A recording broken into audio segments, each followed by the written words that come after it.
हाय लोग हाय लफुआ बरातीगणों से नर्म निवेदन किया जाता है कि ये आवश्यक सूचना आप लोग जरूर सुने। जितने भी हमारे लफुआ बरातीगण हैं सब अपना अपना लफुआपनी में लग जाए, क्योंकि सामने वाले छत पे 4 साले और बियर फिराक वाली खड़ी है।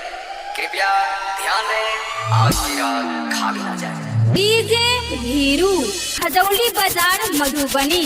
सुनो सुनो बाराती भाइयों, तुम मत घबराना, जहाँ मन चाहे वहाँ कस के हुरदंग मचाना। अगर